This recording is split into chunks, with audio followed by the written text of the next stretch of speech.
What's up, guys? Welcome back to Storytime with Uncle Reddit. My name's John, and this is r/talesfromtechsupport. So we're back from camping. Just did a malicious compliance video over on the other channel if you want to go check that out. And yeah, we had a good time. There was a few little flubs and mistakes and bumps in the road, but we survived. It was pretty decent weather overall. We had a big hailstorm last night in the middle of the night. I thought for sure we were going to get a hail bath through all the skylights in that camper, but everything survived, and now we're back at home, and life is good. All right, let's do some tech support. The farmer's laptop. Long-time lurker, first-time poster. I'm on mobile, and English is not my first language, so sorry for any grammar mistakes. Little background. I don't actually work in tech support, but I'm the go-to guy for anything that has at least 1 volt of electricity in it for my family. And my job? I'm a farmer. You read that right. I got my first PC with Windows 98 when I was 8, and since then it was at the repair shop at least once a month because I was tinkering all the time with it. Now I'm using Linux as my go-to OS on everything. Built and deployed my own home server for various things, overhauled the networking of the house, and so forth. The story. I was outside, working, mixing various types of pig feed for the various types of pigs we breed on our farm. My mother had some bills to pay, and she hops on the only Windows laptop we have at the house. The laptop is a designated computer for anything government, business, or banking related. Nothing else. I made that rule specifically. I keep Windows on it because I don't want my old folks to learn a new operating system from scratch, and I'm sure they don't want to either. We had this conversation. Sure enough, something was wrong when she wanted to boot it up. The laptop was dead slow. It took 15 minutes to get the desktop, and the antivirus icon wasn't even there. Of course, she calls me immediately, explaining the situation. While walking to the house, I was thinking to myself, is the SSD drive busted? Could it be something else? The SSD was the first thing that came to mind. It's an old Samsung 850 EVO on 128GB, and it's about 10 years old. The laptop is 8 or 9. I sit down at the laptop and start clicking around. The start menu took a solid minute to open. Wow. Half the programs didn't even show up in the taskbar, so I open up the task manager and a strange service is hogging up the entire CPU. I Google the service name on my phone. Windows Updates. Then it dawned on me. Usually when I work, I listen to Uncle Reddit reading... Oh, that's me! Then it dawned on me, usually when I work, I listen to Uncle Reddit reading these to pass the time. I go check the uptime, 34 days. So this little dual-core 4th generation i3 laptop was working on installing a month's worth of updates. Oof. And apparently someone didn't follow my instructions on shutting it down properly when they're done with it. I almost never use it. I reboot the laptop. It took 2 hours to install the updates. Check the SSD. It wrote 11 terabyte in its lifetime. The health is good. If I hadn't been listening to the podcast of this Reddit while working, I'd probably took a bit longer to figure it out. Funny how most people think closing the lid is turning off the laptop. I'm still thinking of buying a new SSD, or better yet, maybe a new laptop. Well, OP, first let me say that I really appreciate you hanging out and listening to my podcast. I'm assuming you're on Spotify or something like that. That's really cool, and I'm glad that me telling other people's stories has helped you, because I know that my dumb ass hasn't really helped much of anybody. Maybe to stay calm, because I'm kind of chill like that. But other than that, yeah. Now, if you want to know how to build something, man, I can really give you some tips and tricks there. But, you know, we all have our strengths and weaknesses. Oh, yeah, by the way, some of the smartest people I know are farmers. Keep that in mind. The client has to pay because their IT guy refuses to replace 2 patch cables. Actors, dude, DevOps hired by the client company. Colleague, my colleague stuck in the same quagmire as I am. To be short, we're an internet provider. We are not IT support. Nothing of the following mentioned in the post is in our job description, nor is it part of the client's contract or part of an SLA. As an ISP, our responsibilities end at the end of the fiber optic strand, unless the customer router is owned by us or a contractual obligation or an SLA say otherwise. However, in the past, when we were a lot smaller and thus had a lot more free time, we used to give a helping hand to our customers pro bono, even for things that were not our direct responsibility. But now we're trying to fend that off when possible. It's okay if it's like 5 mails a year, single mails, not mail chains, and maybe a single visit to the customer a year, and it turns out to not be our fault or responsibility. We tolerate that much, but not more than that. And of course, this is only if it wasn't our mistake. When only a single customer has an issue, it tends to not be one of our mistakes. When you make a mistake in an ISP, it's usually at least the whole block that goes down. And of course, we have other more important work to do, like making sure our WAN network works as expected and has enough capacity to carry increasing amounts of traffic. But now we have an old client from many years ago, back from the time when we did those pro bono favors. We did those more to court clients rather than having any real responsibility to do them. And that was okay. It wasn't too much. A couple of mails here and there, a couple of minutes of work. All until they hired their new DevOps dude. That DevOps came from another company that was also our client. But with that client, we have mistakenly signed an SLA that was really unfavorable for us. We still haven't gotten over the mistake that SLA was, but that's a story for another day. However, spoiler, this story does indeed have a good ending. Even before all of this, we've already learned the best way to educate such clients, but more about that later. Principally, dude was used to from his last job that we had to be obedient soldiers to him. My colleague even explicitly told him that he is now in a new company with a very different business relationship to us. He said okay, but in reality he didn't care at all about that. Go in one ear and out the other. His stance, both in his old and new job, was not my job, and the only thing I've seen the guy do was discourage external contractors. I'm kidding a bit, but his former company had that disgusting outsource everything mentality. Dude is a little obsessed with replacing every router he sees with IDS, IPS firewalls, which is not bad, but a little known thing about ISPs is that ISP doesn't really do much with firewalls, if anything at all. Mostly because the amount of traffic going through an ISP makes hardware firewalls prohibitively expensive and impractical. Hardware firewalls capable of doing and IPS filtering traffic over multiple 100G interfaces costs about as much as real estate where I live. Therefore, ISPs work with routers, not firewalls. The only firewall features on those routers usually being just access lists. Over these 6 years working in an ISP, there was barely a handful of times when I've been configuring a firewall with IPS/IDS capabilities. And this time, we were smart. We've predicted that tickets are going to start flowing hard and fast. A lot of tickets. We didn't lease the firewall as part of our service. We sold the firewall to them. Because we've sold that firewall, it's their device. We don't have a responsibility to support it. They accepted the offer and bought the device, although we still have a user account on the device, but so do they. We're willing to delete our user account whenever. Months passed. Tickets came. A lot of ball passing over emails. 2 to 3 client visits to them. When one day, dude calls my colleague. When there are problematic cases like these, colleague prefers to put them on the speakerphone so that everyone can chime in and understands the situation. Dude. Hello, this is dude from Company X. There's no wireless in part of our office. We can barely reach speeds of 20 to 30 megabits per second. Can you please come over to us? Colleague, can you please tell me what's the color of the lights on the affected AP? Dude. It's white, which means the AP has no access to the firewall, which also acts as the AP's controller. Dude, I see that the patch cable's damaged. Colleague, have you tried to physically reboot the AP and change the patch cables? Dude, now shouting, I don't give a damn, I'm the client, that's your job, the patch cable's overrun, damaged. Colleague, visibly irritated, turns off his microphone. Yes, you are a client, but a client of what? Which of our services are you a client of? IT support's not in your package because we don't even do that in the first place. Colleague turning his microphone back on. Okay, someone will come take a look. Goodbye. As soon as the call ended, colleague went to the secretary and asked her nicely if she can tell him what service does the client have contracted with us. Secretary told him, only an internet service, nothing more. I don't remember the exact speed, some 200M or 300M symmetric. Nothing much. And my colleague had a huge grin on his face. At the same time, I've logged into the firewall AP controller and I have confirmed out of 10 APs, one was inaccessible and another was meshed. It wasn't supposed to be meshed. Everything else was normal. A problem exists, but alas, it wasn't under our jurisdiction. We send 2 of our new interns and technicians out to the client, and we explicitly tell them to fill out the work order in 2 copies and round out their time to the hour. As an ISP, none of this was our equipment, job, or responsibility. We're an ISP NOC. And we charge them for that. 2 technicians times 1 hour. Around here, the market rate for a technician hour is around $100. So that ended up costing them $200 just to replace 2 patch cables. And they had their own IT guy, dude, who even identified the damaged cables, but was unwilling to do anything about it himself. That's the good ending. Even earlier, we've learned that the best way to wear off clients from little favors was when it becomes too much is to simply start charging for the favors.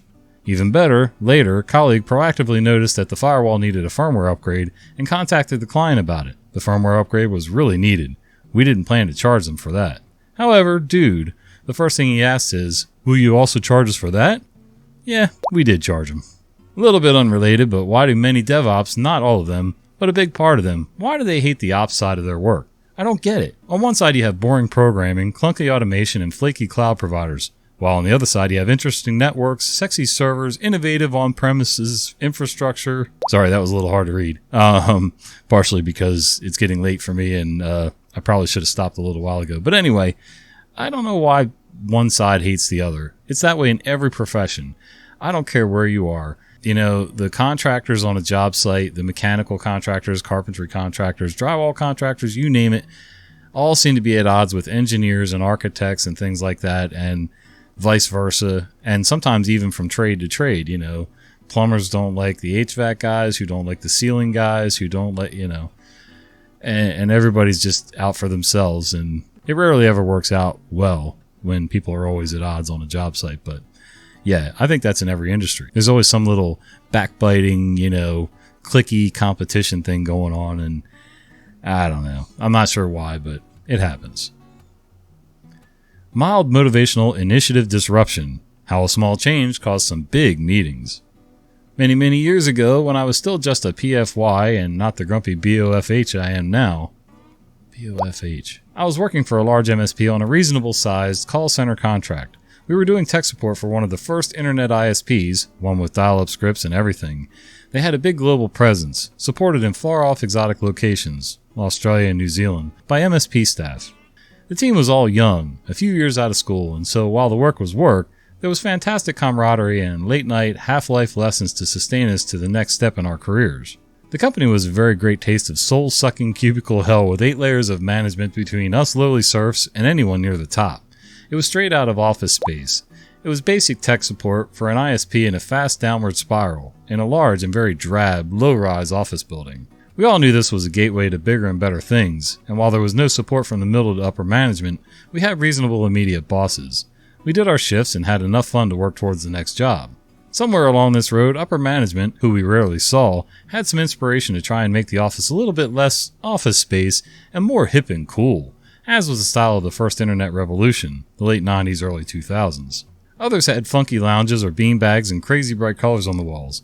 Google even bought a monorail carriage as a meeting room in their Sydney office. For us, our execs decided the solution was to hang 3 or 4 motivational posters around the office. If we don't take care of the customers, somebody else will. Yep, that kind. I mean, if that doesn't inspire you to support a dying, charge-by-the-minute dial-up ISP in the beginnings of cable and ADSL in Australia, then I don't know what else will. Arriving at the office to see this pitiful attempt at inspiration, we all collectively went, meh, and resumed the daily job of giving out dial-in numbers for different cities. The most popular ones we could do without looking them up. No need to switch from half-life window mid-call. Life went on. One day shortly afterwards, I arrived around 9 to discover an unusual air of quiet scandal hovering around the office. The word was quietly being passed around. Senior managers are pissed. Very senior managers have been involved. They are not happy. Why? What happened? Did a contract get canceled? Was there a major customer complaint? How could so much attention be drawn on our little part of this big company? As our call center contract stated, we started at 7 a.m., far earlier than most of the building staff. Even then, only a handful of people. One especially cheeky monkey had decided that this wee hour of the morning that we would turn one of the motivational posters, upside down. The mild amusement from his colleagues was not shared by the management team, who felt that this was a direct affront to their valiant and credible efforts at inspiring the workforce. Meetings dragged on all morning. Colleagues called in as witnesses. A lot of people had to try not to laugh over what clearly was a very serious issue. We were informed we were obviously in the wrong for even attempting a mild desecration of this sacred company relic, or even finding the situation amusing in any way. Luckily, the rambunctious lad who had caused irreparable damage to the company's reputation internally was allowed by the good graces of our betters to remain employed. To the relief of our immediate managers, nobody ever messed with the motivational posters again. I was never a good student in school. Hang with me. This will make sense in a minute, I think. But yeah, I was a lousy student. I didn't like doing my work. I had the attention deficit part of ADHD. I wasn't hyper. I was always just laid back. But I was always, drifting off mentally, looking out the window, looking at the ceiling tiles, doing weird things with pencils and pieces of paper and whatever. Anything but schoolwork, basically. Where was I going with this? Oh, anyway. And I remember all around the school, no matter which school I was in, and I was in a few, all around the school were these motivational posters. You know, the ones like, hang in there, baby, with the cat hanging over a broomstick, which seemed like total abuse to me, but anyway.